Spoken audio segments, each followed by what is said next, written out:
Et bonjour tout le monde, je suis David Goss, vous êtes dans des extraits d'un MOOC disponible sur le Cercle des rédacteurs, complet, gratuit, qui contient 15 vidéos au total et tous les prompts qu'on va citer.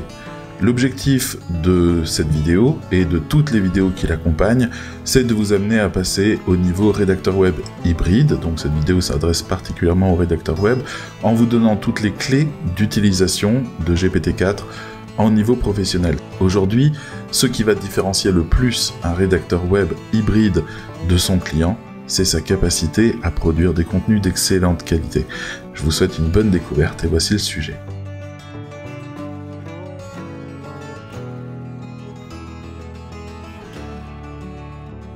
On est parti pour une petite vidéo talk où j'ai pas besoin de vous montrer ChatGPT en action.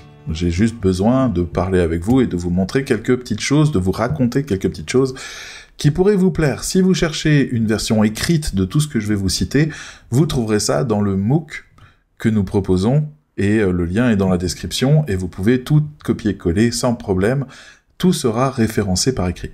Donc, quand on utilise ChatGPT, on peut être très frustré rapidement parce que des fois, il fait pas ce qu'on veut, des fois, il produit des trucs, on sait pas pourquoi, et puis on se rend compte qu'on lui a pas expliqué comme il fallait, que finalement, en fait, il a pas bien compris le contexte, il a pas bien compris le fond, il a pas bien compris les enjeux, etc.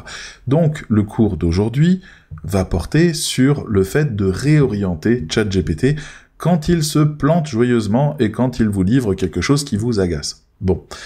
ChatGPT, c'est du conversationnel. C'est ça, la grande différence avec Jasper et les autres, c'était que là, on a quelque chose qui répond, qui discute avec nous, alors qui simule une discussion avec nous, et donc, pour le coup, on peut réussir à le convaincre de changer des choses ou de rajouter dans sa manière d'aborder quelque chose des axes donnés. Donc, quand on est en train de lui dire « écris-moi un article sur ce sujet-là » et qu'il produit un article et on voit que stylistiquement, ça passe pas, eh ben, on peut lui donner des nouvelles consignes. On peut lui donner des consignes sur les arguments qu'il choisit, on peut lui donner des consignes sur le ton qu'il utilise, on peut lui donner des consignes sur la cible, les attentes, les émotions, des parties spécifiques, des briefings, etc. J'ai toute la liste là, je vais justement en parler un peu avec vous. Donc j'ai quelques exemples à vous donner, mais le but principal, c'est vraiment de vous ouvrir au fait que ChatGPT, c'est pas parce qu'il se trompe que vous avez un résultat final, vous êtes au cœur d'une discussion avec lui, d'accord ? Donc par exemple, vous lui donnez tout un briefing qui va être assez complet, qui va contenir des éléments marketing, SEO, etc. et il vous sort un truc, c'est pas bon. C'est pas ce qui est demandé, c'est pas suffisant, c'est pas parfait. Bref, il peut faire mieux, vous le savez. Donc là, vous pouvez faire des rappels au briefing. Par exemple, vous pouvez lui dire « Rappelle-toi que le public est composé d'experts en intelligence artificielle, adapte le ton en conséquence. » Parce qu'il l'avait pas fait. C'était noté, mais il en a pas pris compte. Eh ben, il va vous réécrire tout l'article en tenant compte, cette fois-ci, de cet élément-là qui va être renforcé dans sa lecture du briefing.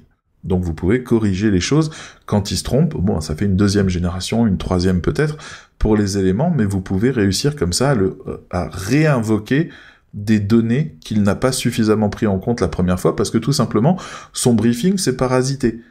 Vous avez dit que c'était des experts en intelligence artificielle, et puis plus loin, vous avez dit qu'il fallait être clair et concis, et puis plus loin, vous avez dit qu'il fallait être pédagogique, il s'est perdu.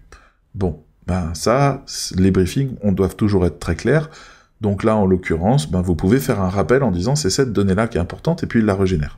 Deuxième chose, vous pouvez lui faire insister sur certains points. Il écrit un truc, mais vous savez que sur les 5 points qu'il a développés, le point 2, c'est vraiment le truc important à 80%. Donc vous dites, mets davantage l'accent sur les méthodes de réorientation, par exemple, plutôt que sur les raisons d'une erreur initiale.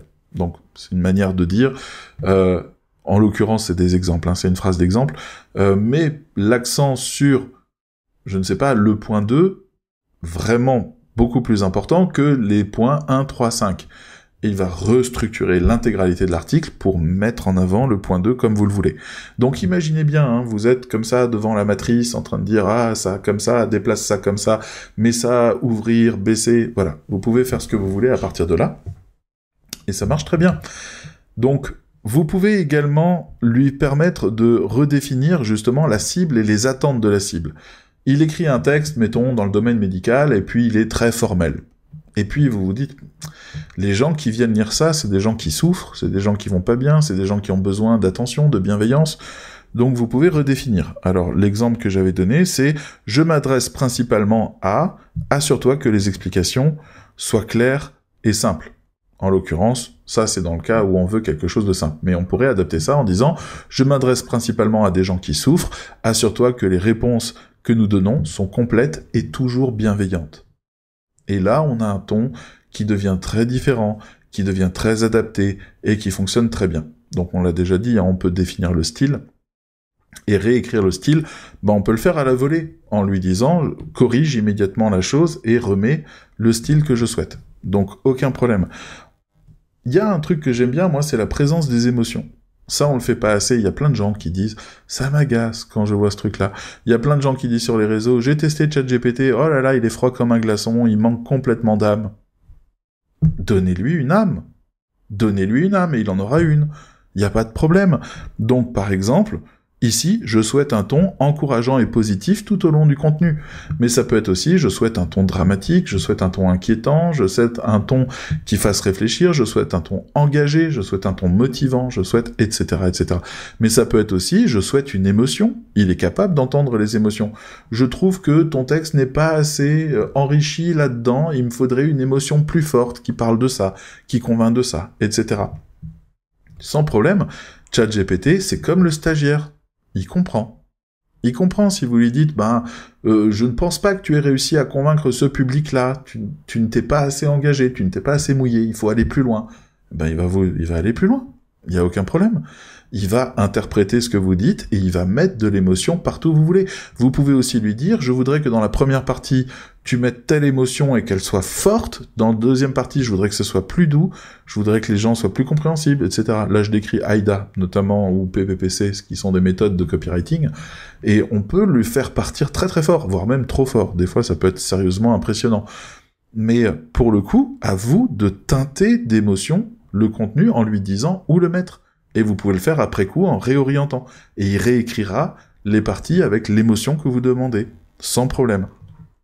Et enfin, ça c'est peut-être le dernier point, enfin il y a beaucoup de choses que vous pouvez redéfinir, vous pouvez même donner vos impressions. Moi j'ai déjà corrigé un texte en disant « tu ne m'as pas convaincu ». Il a tout repris pour essayer de me convaincre. Donc j'ai trouvé ça intéressant. C'est imprécis, mais ça marche en termes de réécriture. Mais la dernière partie, c'est le fait qu'on peut reprendre une partie spécifique. C'est-à-dire, il vous suffit de copier-coller la partie spécifique, de lui donner dans le prompt, donc, en disant « je voudrais que tu réécrives cette partie-là de cette manière-là ». Et donc, il va vous refaire juste le petit bloc, que vous pouvez après rajouter. Mais vous pouvez aussi juste récupérer un titre et dire « réécris la partie en dessous de ce titre ». Et il va réécrire ça spécifiquement. Donc, vous pouvez faire ça. Et puis, vous pouvez faire des réadaptations, bref. Vous êtes vraiment le chef d'orchestre, vous êtes vraiment l'architecte de contenu. Donc c'est là où c'est vraiment intéressant. Moi je vous recommande ça, voilà, c'était une vidéo pour vous ouvrir à la correction, ça me semble essentiel dans le MOOC qu'on propose, et aussi sur YouTube pour les gens qui nous découvrent là, bonjour à vous, et j'espère que ça vous aura intéressé d'utiliser ChatGPT pour ça. Je vous remercie d'avoir suivi cette petite vidéo qui est un peu moins peut-être spectaculaire que les autres, mais qui est essentielle pour savoir vraiment bien travailler avec ChatGPT. Je vous invite donc à liker la vidéo et à commenter la vidéo, mais surtout plus particulièrement à aller voir ce qu'on propose dans le MOOC. Vous avez le lien qui est en description, c'est une formation gratuite, je vous invite vraiment à aller faire un tour dessus. On s'est donné du mal, on a mis tous les prompts disponibles, on a rajouté des informations en dessous de chaque vidéo. Allez découvrir ça, ça ne peut que vous plaire. Je vous dis à bientôt.